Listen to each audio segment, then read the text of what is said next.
We've got very little time, Neil, so Yep. we'll Yep. jump in first with a rather obvious question, but I think a necessary one. With It Couldn't Happen Here, how did that come about? How did you get to work with Jack Bond? Well, it was 1987. We were planning our album, actually, and in those days, people thought the video album was a new format. I think the Eurythmics had made one.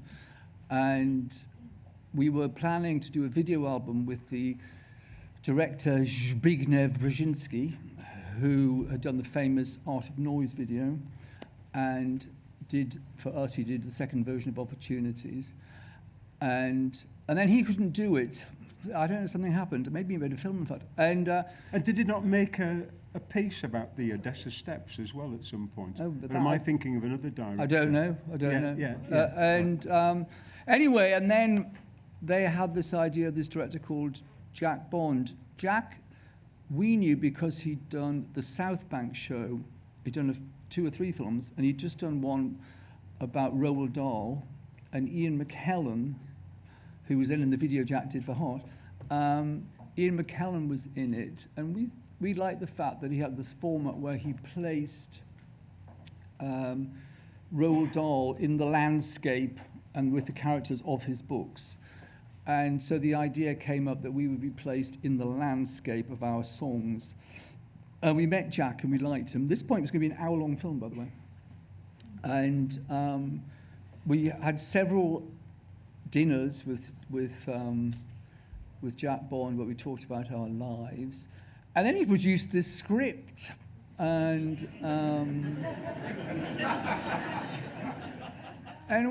I don't know, I sort of, in a funny kind of way, we thought it was sort of nothing to do with us, really. I don't know if that's the script. I mean, who are we, to say anything about it? So we sort of said yes, and had all the right songs in. And then, it's sort of, the album actually came out in September of 1987, and then I think we started filming it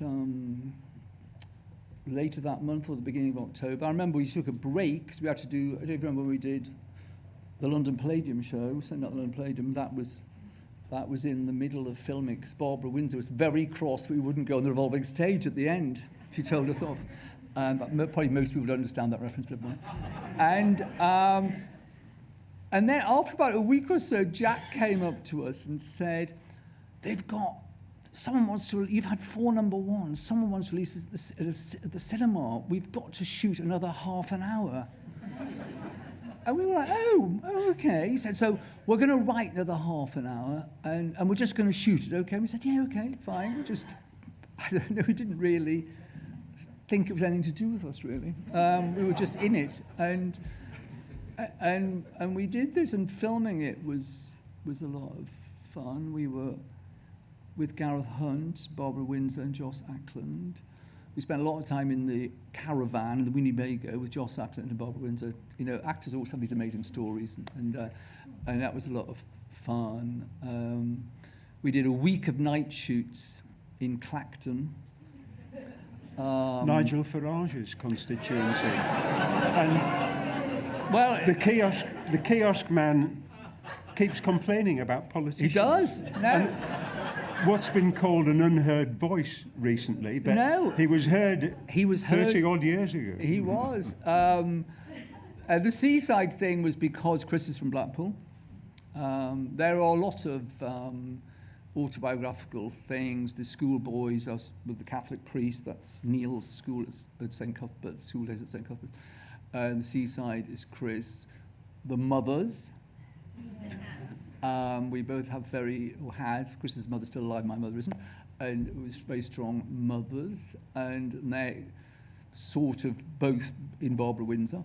So there's a lot of autobiographical things. It's interesting though, Clacton, I once, not that long ago, looked up the Wikipedia entry of Clacton, only because I think we were going to go there or something.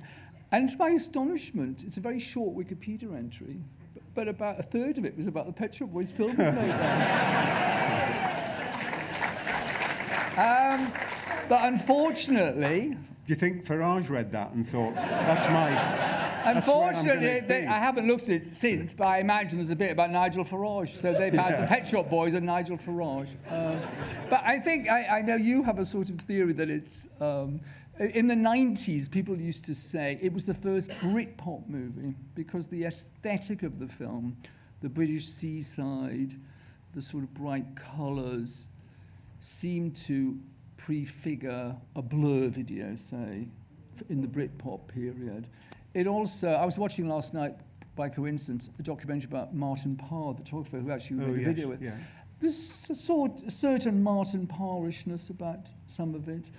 And I think Jack Bond thought that we had this strong interest in this sort of England of our childhood and the seaside. And Chris lived at the seaside, as I always said. And when we, growing up in Newcastle, were always at Whitley Bay or Tynemouth and stuff like that. And it was a sort of there were certainly strong memories of that. But also there's something about the seaside. We were always fascinated by the melancholy of the seaside.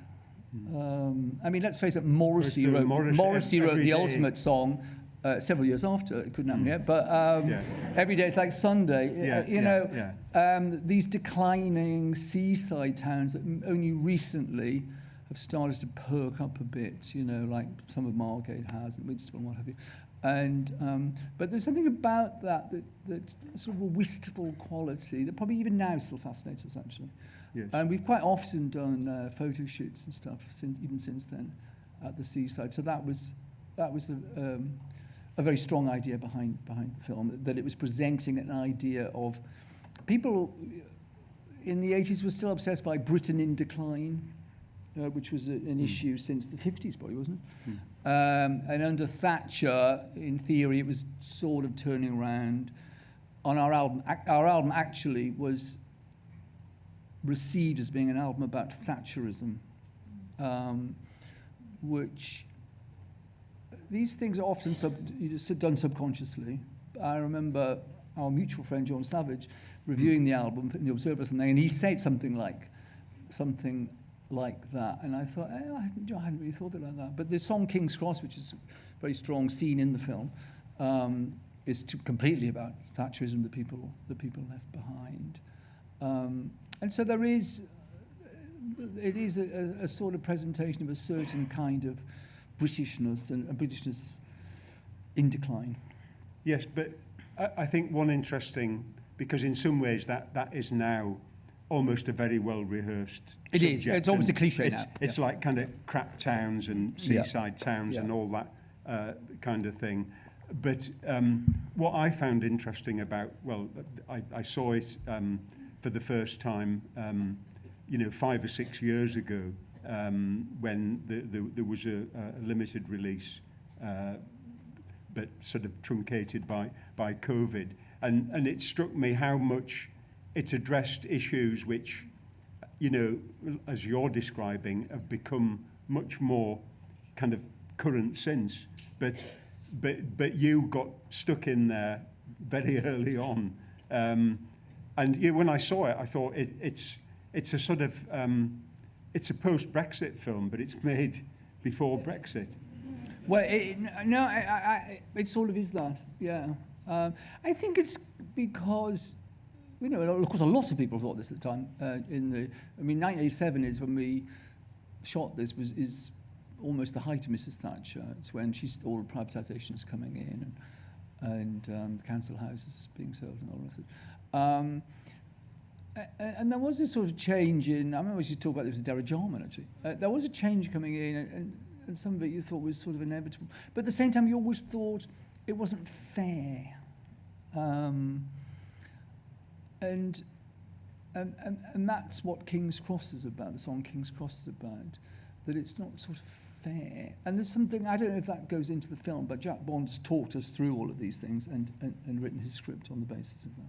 Yeah, well, I think things like that, because you could think of that as a primitive sense of justice, and I think it runs through the film. It's got one thing I really liked about the film, and I've now seen it 3 or 4 times. It has although it has this fantastic surface, there's subterranean things going on at the same time. I mean, with that, I'm sure you know that from when you make certain kinds of music, you're never sure where that comes from or how conscious it is. Absolutely, but yeah. It's sort of in there. But you were aware shooting the film that Jack Bond had a sort of agenda that we didn't really understand. The big speech about time. Yes, yeah. Now, you explained that to me on the phone 2 days ago. Well, it was more because... Or what do you think he got it? Where do you think he got it from? Well, as some of the audience, I'm sure, know, Jack made a film with Jane Arden called Anti-Clock. And it's fair to say, amongst other things, the film is obsessed by the idea of time. And I think Jack continues his exploration, as it were, in this film. But it's sort of mixed up with something almost to me like Lewis Carroll, because it's sort of teacups and language, and I'm there because I'm here, or whatever the character says. I think in Anti-Clock, somebody says to the main character who's contemplating suicide, "What is it that you really want?"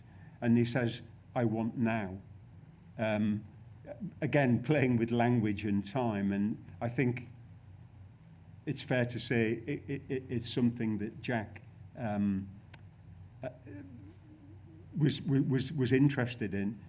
I never talked to him about that theme in his work, but it's very strongly there. Yes, I mean, I think when I said Chris Sanchez sort of accepted the script, it's because I think we thought Jack knew what he was doing. He was making a film that he wanted to make, and who were we to get in the way of it? And maybe it would all make sense at some point. And here, 37 years later, it's sort of starting to make sense. Yeah. but actually, we are living through now in real time.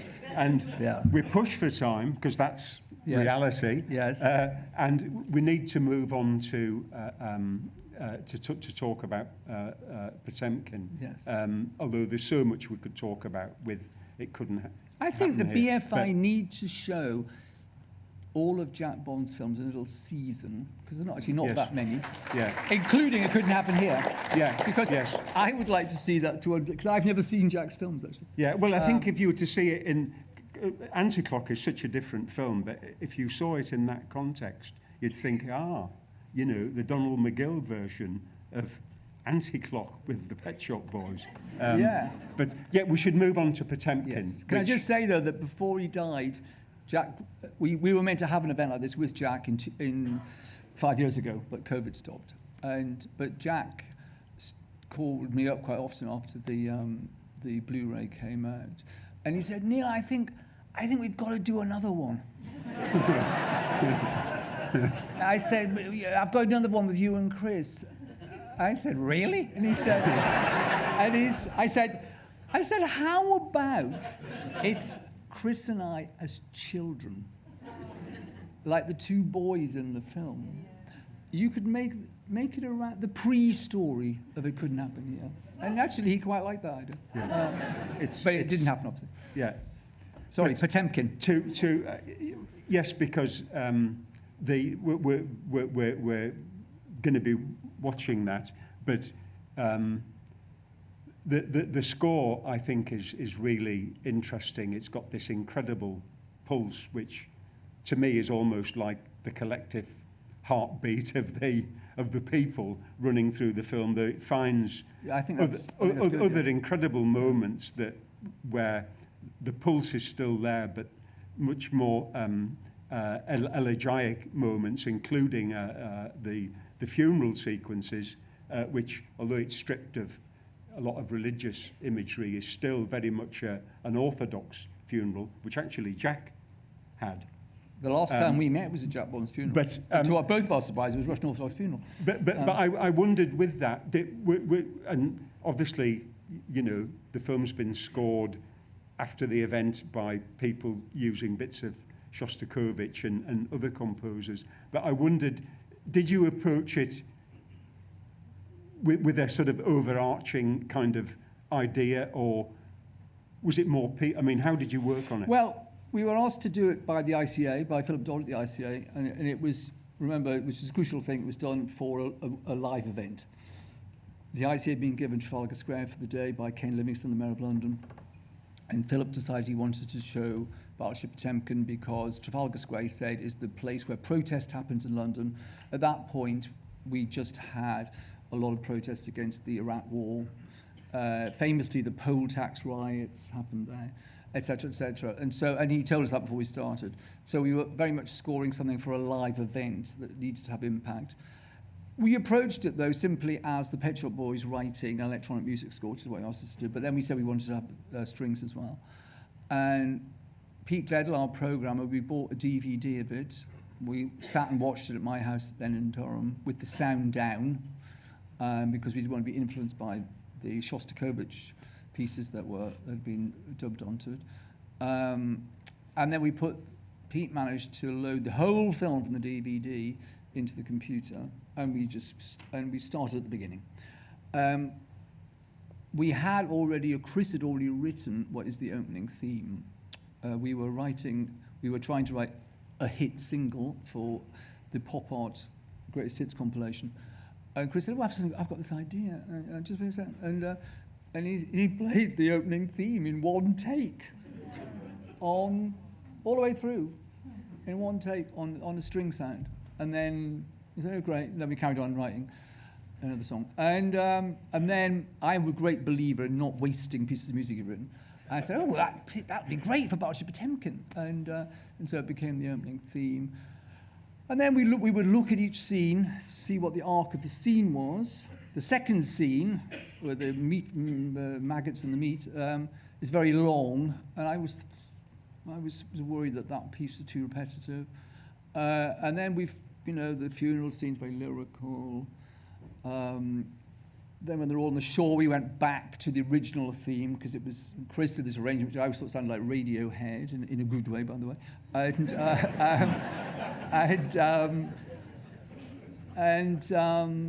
And then, of course, you've got the Odessa Steps sequence, which is really famous in film history.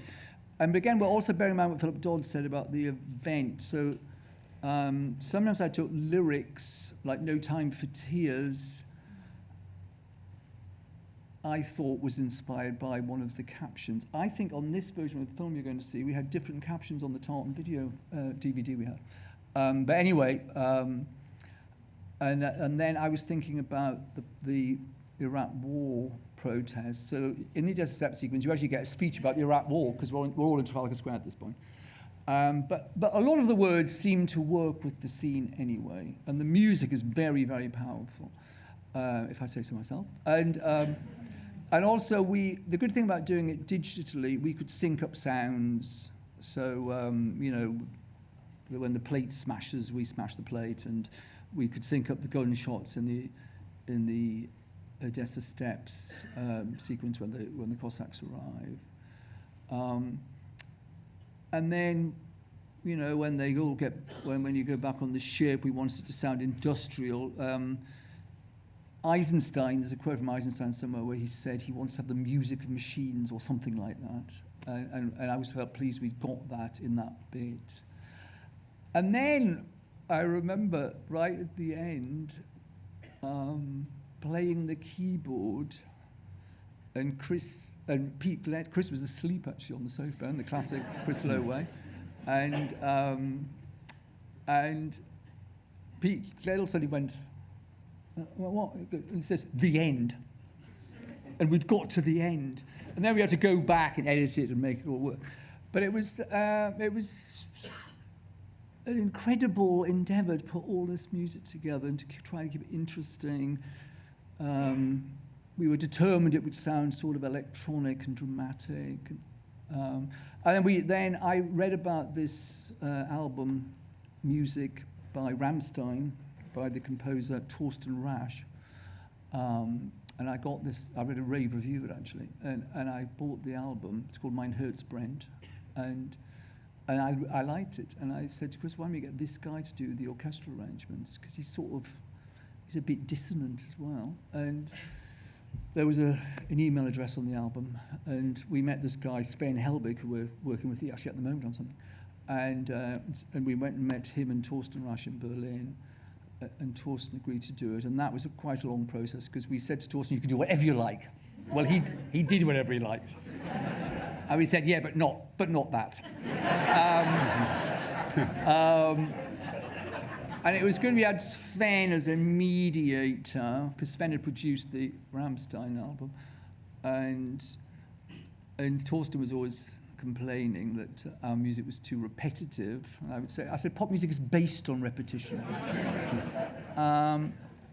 Anyway, we got there. God, we got there, and then we had the very exciting event. I think you were there, Trafalgar Square. Yeah, Trafalgar Square was tremendous to be there and see it live. On the other hand, I think it works in a different way when you see it on.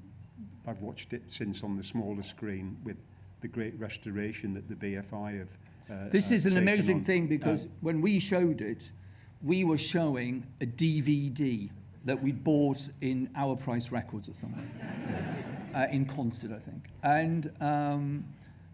and that's what was shown on the screen at Trafalgar Square. They only told, the BFI told us just a few months ago, we were sort of aware this was going on, we weren't really focused on it, and we got sent a link, and I said, but this is a totally new version of this. I thought we weren't allowed to have that, because we have to sync everything up frame by frame to the music, and they said no, they've done that, and it really is a revelation.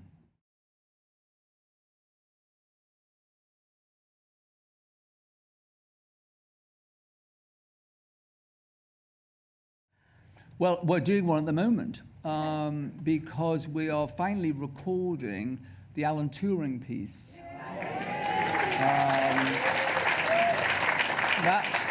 Which we did at the Proms, I don't know, at least 10 years ago. I can't remember what year it was. And 10 years ago, it was 2015. And we're revising it a bit. Sven Helbig is producing it with us, which is why I've been talking to him. And the Manchester Camerata are going to play the orchestra. It's going to be a smaller orchestra through choice, because we thought it was a bit over grand at the Proms, so we're sort of revising it. Juliet Stevenson's still going to do the voice. And so that's something we're doing at the moment. We have, our last album, nonetheless, had an orchestra on most of the tracks. We just, with Stuart Price, done 3 purely electronic albums, and so I guess we thought the time was right for an orchestra to come back. But it's one of the, ever since we first did an orchestral session, which was with Trevor Horn for Left Your Own Devices in 1988, we've always loved the combination, particularly of electronics and strings.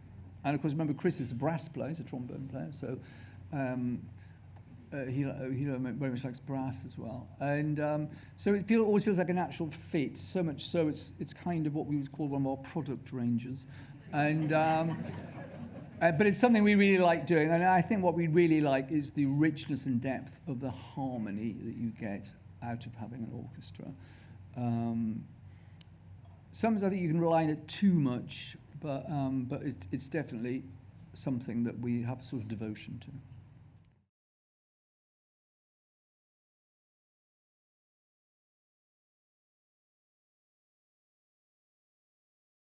Oh, Joss Ackland was great. In the scene in the car, which of course then became the video of What Was My Mind, or the basis of it, he was great because Chris and I, that's the one scene in the film we have to act. And he was very good in between the shots. He would sort of talk us into the scene, and then they'd sort of start shooting it. And he was really great to work with, and very helpful to work with. And also he's a fun, as I said before, the caravan, him and Barbara Windsor telling all these stories was really great. And Gareth Hunt was never in the caravan though. I don't remember. Gareth Hunt was the first scene we shot was the beginning of the film. Me on the bicycle. This is in Clacton, and then we shot the scene of the cafe, what's it, the coffee stall thing, and I was chatting to him, and this is a funny thing when you don't normally work with actors, and then they said shoot, and he turned into the character, and he was no longer Gareth Hunt. And now actors are used to that, but I'm not a professional actor. Well, Neil, one man's shoot is another man's cut. And we're already running a bit late. Okay, so but there we have it. Yes. Thanks for some fantastic answers. Thank you. Thank you. Thank you.